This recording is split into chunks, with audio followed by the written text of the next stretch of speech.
Halo anak-anak kelas 4, selamat pagi. Apa kabar kalian hari ini? Semoga semuanya dalam keadaan sehat ya. Hari ini kita akan belajar tema 3, peduli terhadap makhluk hidup, subtema 1, hewan dan tumbuhan di lingkungan rumahku. Anak-anak, hari ini kita akan belajar tentang bagian-bagian tumbuhan dan fungsinya. Nah, anak-anak, tahukah kamu bahwa tumbuhan memiliki peran yang sangat penting bagi makhluk hidup di bumi? Karena tumbuhan adalah penghasil oksigen yang diperlukan manusia dan hewan serta makhluk hidup lainnya. Tumbuhan merupakan sumber daya alam hayati yang harus kita jaga kelestariannya. Tumbuhan sendiri memiliki bagian-bagian dan fungsinya. Apakah anak-anak sudah tahu apa saja bagian-bagian tumbuhan dan fungsinya? Nah, silahkan anak-anak amati gambar yang ditayangkan berikut ini.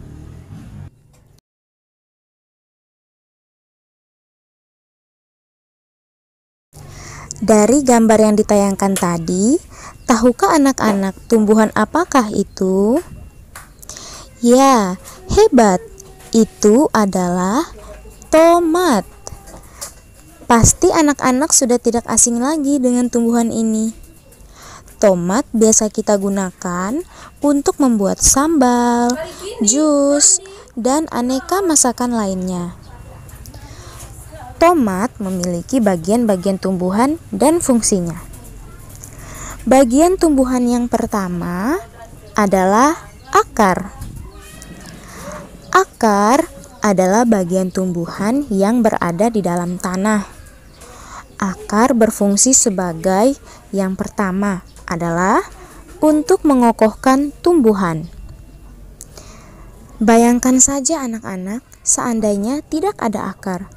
Tentunya tumbuhan itu akan cepat roboh bila ditiup angin dan hanyut di bawah air ketika hujan turun.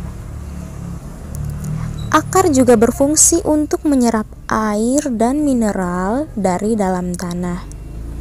Selain itu, akar juga berfungsi sebagai tempat menyimpan cadangan makanan. Contohnya, pada tumbuhan berumbi seperti singkong dan kentang. Bagian tumbuhan yang kedua adalah batang.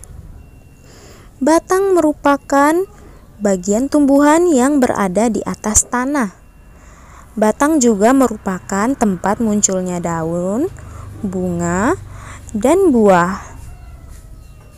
Fungsi batang adalah sebagai pengangkut air dan mineral dari akar ke daun dan sebagai tempat menyimpan makanan. Contohnya, tebu. Selanjutnya adalah daun. Daun berfungsi sebagai tempat terjadinya fotosintesis, yaitu proses pembentukan karbohidrat oleh tumbuhan. Daun banyak mengandung zat hijau daun yang disebut klorofil. Daun terdiri dari tangkai daun dan helai daun. Daun sendiri berdasarkan tulang daunnya dibagi menjadi 4 macam, yaitu yang pertama, bertulang menyirip. Bentuknya seperti susunan sirip ikan. Contohnya, daun mangga, jambu, dan nangka. 2. Bertulang menjari. Bentuknya seperti jari-jari tangan. Contohnya, daun pepaya dan singkong. 3. Bertulang melengkung. Bentuknya berupa garis-garis melengkung. Contohnya, daun sirih. Yang terakhir adalah bertulang sejajar. Bentuknya berupa garis-garis sejajar. Contohnya padi dan jagung. Kemudian bunga. Bunga merupakan bagian tumbuhan yang memiliki fungsi sangat penting sebagai alat untuk perkembangbiakan generatif atau tumbuhan biji. Bagian tumbuhan yang kelima adalah buah. Buah merupakan bagian tumbuhan yang berfungsi melindungi biji dan sebagai cadangan makanan supaya biji berkecambah. Contohnya buah pepaya. Buah pepaya terdiri dari daging buah dan biji. Bagian yang kita makan adalah daging buah pepaya. Dan bijinya dapat kita tanam supaya tumbuhan pepaya tetap lestari. Bagian tumbuhan yang terakhir adalah biji. Biji merupakan hasil dari pembuahan yang terjadi akibat penyerbukan antara serbuk sari dan sel telur pada putik. Jika sel telur ditanam, maka menjadi tumbuhan baru.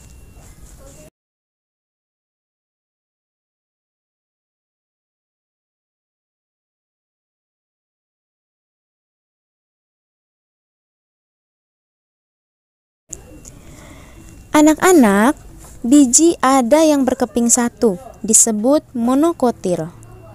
Dan ada yang berkeping dua, disebut dikotil. Dari hasil pembelajaran tadi, dapat kita simpulkan bahwa bagian-bagian tumbuhan terdiri dari akar,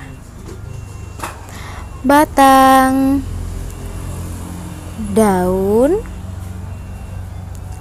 bunga, buah, dan biji.